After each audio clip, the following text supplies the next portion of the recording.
હોળીનો તહેવાર તો દેશભરમાં ઉજવાઈ રહ્યો છે, પરંતુ સુરત જિલ્લાના ઓલપાડ તાલુકાના સરસ ગામે અનોખી ઉજવણી થાય છે। અહીં હોળી દહન બાદ અનોખી પરંપરા આજે પણ જીવંત છે। હોળી દહન બાદ અહીં લોકો ખૂબ જ શ્રદ્ધાપૂર્વક અંગારા પર ખુલ્લા પગે ચાલતા હોય છે। 5 વર્ષના બાળકથી લઈ 60 વર્ષના વડીલો સુધીના લોકો ઉઘાડા પગે ધગધગતા અંગારા પર ચાલતા હોય છે। ગ્રામજનોનો માન્યતા છે કે માતાજીને પ્રાર્થના કર્યા બાદ અંગારા પર ચાલવાથી કોઈના પગ નથી દાઝતા।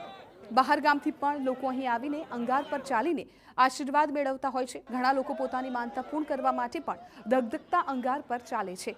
ગ્રામજનોનો દાવો છે કે અહીં શ્રદ્ધાને કારણે કોઈ પણ વ્યક્તિ દાઝતા નથી, જેને ગ્રામજનો માતાજીની કૃપા માની રહ્યા છે।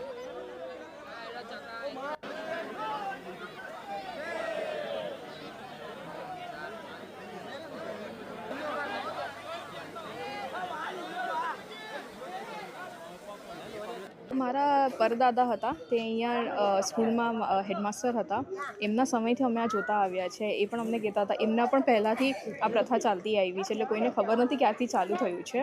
બટ એવું માન્યતા છે કે તળાવમાંથી તમે નાહીને આવો અને ઉઘાડા પગે ચાલતા આવો અને તમે હોલિકા માતાનું નામ લો, તમે ફેરો લો, પ્રદક્ષિણા કરો અને તમે જ્યારે ઉઘાડા પગે ચાલો છો અને માતાજીનું નામ લો છો ત્યારે તમને કંઈ પણ ઈજા થયા વગર તમે આખું ને આખું આ ક્રોસ કરી શકો છો।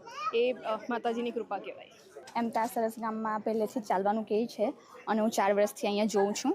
મારા આવીને અહીંયા 4 વર્ષ થયા છે। હું અહીંયા મેરેજ કરીને આવી છું, તો 4 વર્ષ થયા છે, પણ અહીંયા એવી શ્રદ્ધા છે કે લોકો કોઈ પણ લોકો ચાલે છે, બહારના વ્યક્તિ પણ, એવું નહીં કે ગામના વ્યક્તિ, પણ બહારના વ્યક્તિ પણ અહીંયા ચાલે છે, એમને કોઈ જાતની ઈજા નથી થતી ને એમની એવી માન્યતા છે, અહીંયા એવું માનવામાં આવે છે। એમ તો મારી તો કોઈ એવી માનતા નથી, પણ લોકો એવી માનતા રાખીને અહીંયા ચાલે પણ છે। પ્રગટાયા બાદ જ્યારે એને 2-3 કલાક પછી અંગારા પડી જાય પછી એને પાથરી દેવામાં આવે છે। પાથરા પછી જે લોકો અંદર ચાલવાના હોય તે અમારો એક ગામ તળાવ છે, તળાવમાં સ્નાન કરીને એના જે 7 ફેરા ફરવાને 7 ફેરા પડીને પછી અંદર પ્રથમ જે ગ્રામનો જે પહેલેથી ચાલે છે વારસાગત, તે અંદર ચાલી ને પછી અન્ય ગામ લોકો ચાલે છે।